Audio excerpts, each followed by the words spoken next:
It is Monday, and you guys know what Monday is. Monday is my top 3 best comics from last week's comic book day. We're going to break them down and talk about each one and why they were so great. And last week was an amazing week in comic books. Even the bad books really were not that bad at all. It was just a really solid week in comics, like the first solid week we've had in 2 or 3 weeks. But now it comes down to deciding which 3 they are. We have them down right over here. Which books are they? Which books are they? I don't know. You don't know. Not until right after this, and I'm going to tell you all about them. What's up, comic book fans? My name is Bruce Moreau. And I am Stephanie.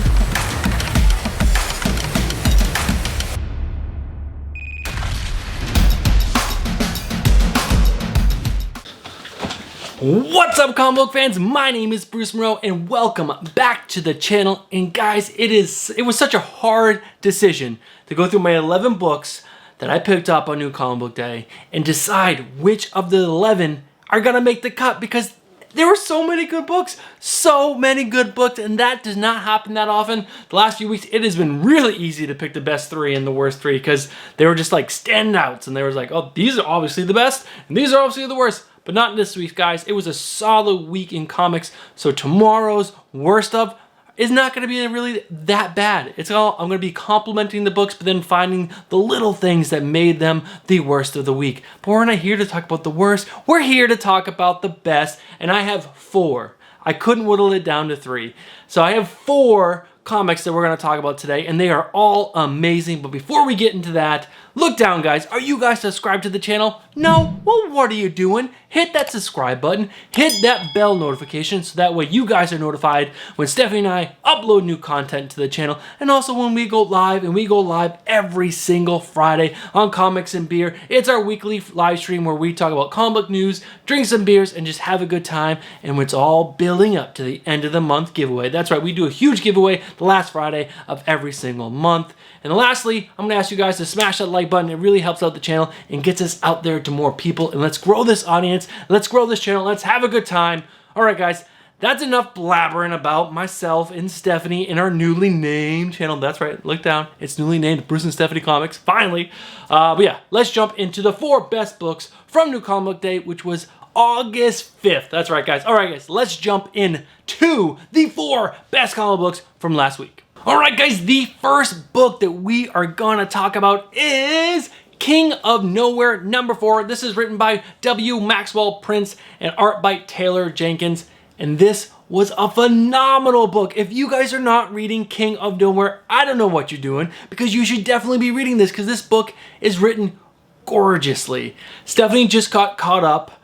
She is actually with the kids right now, otherwise she'd be up here reviewing this with me. But guys, this book, this issue in particular, was spectacular. It told 3 different stories gracefully. It interwove them, and 2 of them were from the past. 1 was the current story of that's going on right now, and it brought us up to speed on like where this town of nowhere, where it came out of, why are all of its people mutated into these weird forms of humans, and what caused it.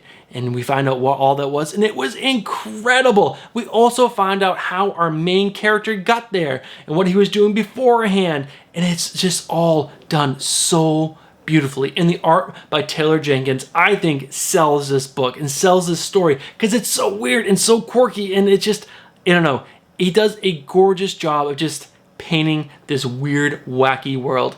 I absolutely love it. It's a very sketchy style, and you would think that wouldn't play well here, but it does so well. I absolutely love it. His panel layouts, everything.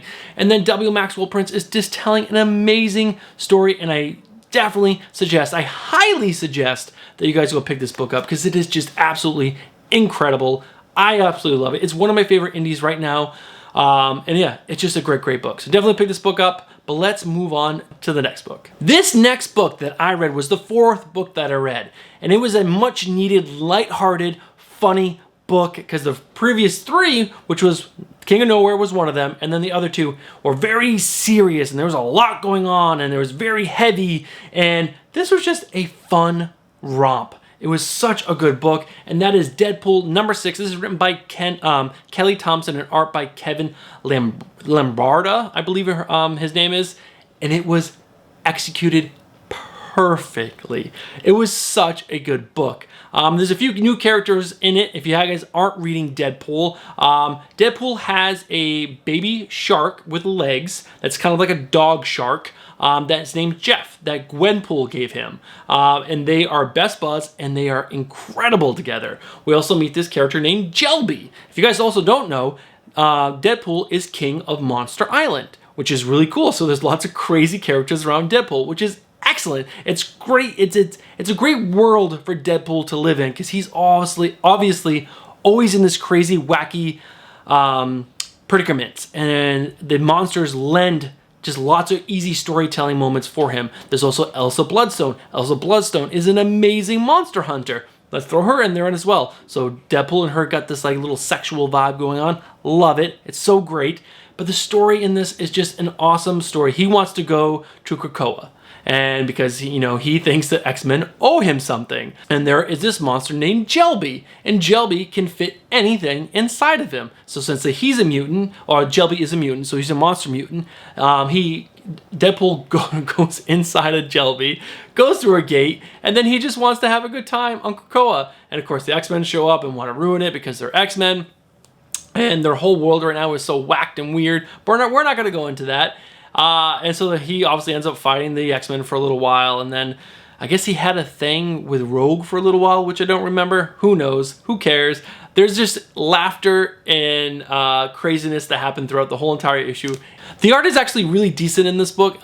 Definitely not the biggest selling point, but it's definitely fits Deadpool. It's nice and round, has a lot of nice round lines in it, and this helps portray the humor in it, in my opinion. The panel work is great. Everything in this book is just done really, really well. Kelly Thompson, I absolutely love what you're doing in this book. It's a home run in my opinion. It's exactly who Deadpool needs to be, and it's just funny and awesome. It was a much needed book during this week of a lot of seriousness, action going on. So that is why Deadpool number 6 is on my list, and let's jump into the next book.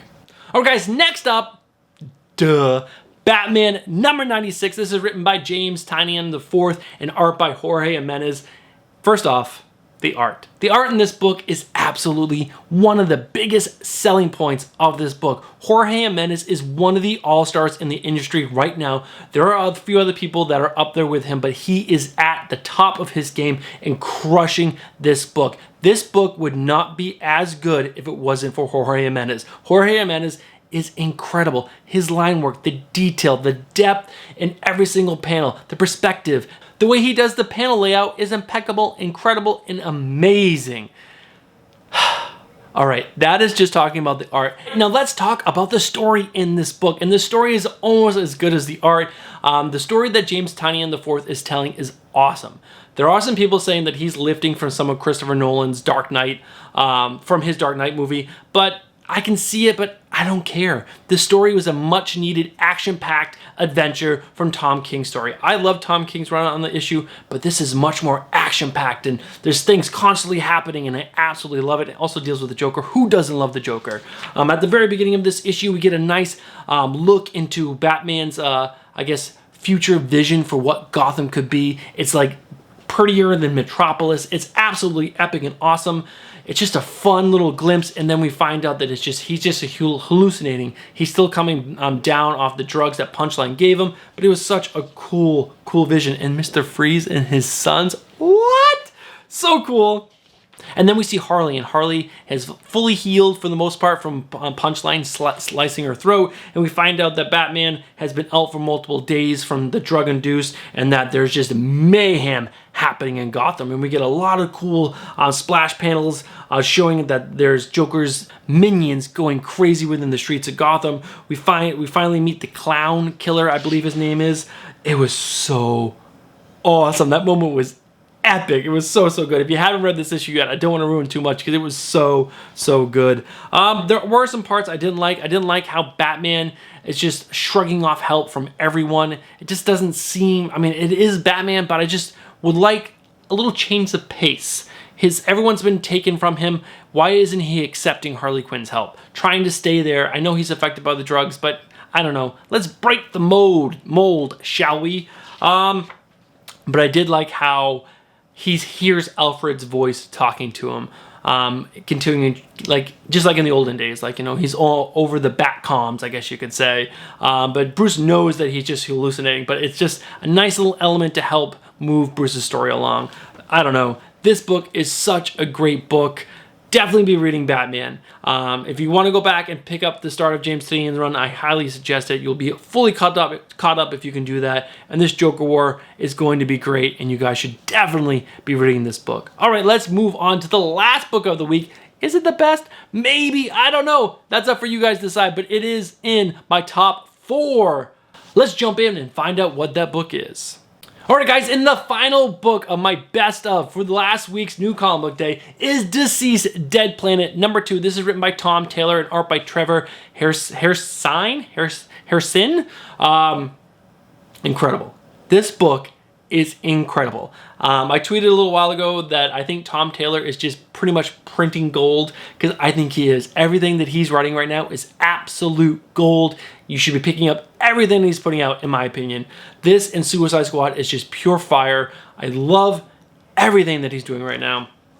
And this is just so good. I love this Elseworld tale that is completely out of continuity. It has zombies. It's done so much better than Marvel zombies. Like beyond, there's like leaps and bounds beyond Marvel zombies. But it's just, he's putting the DC heroes through the ringer, killing off so many, and he's done in such a beautiful fashion. He gives you a little bit of hope at the end of some of these issues, and you're like, all right, they're gonna turn it around. They're gonna turn it around. Never turns it around. Mayhem continues to happen. You find out these B-list characters, C-list characters are dead, and they're just wreaking havoc. I don't want to spoil anything in this issue, because the end of this book, lots of heroes die, and the hero that has been turned, that kills them, it's perfect. It's so good. Some of the good elements in this, the art, well, let's first talk about the art, shall we?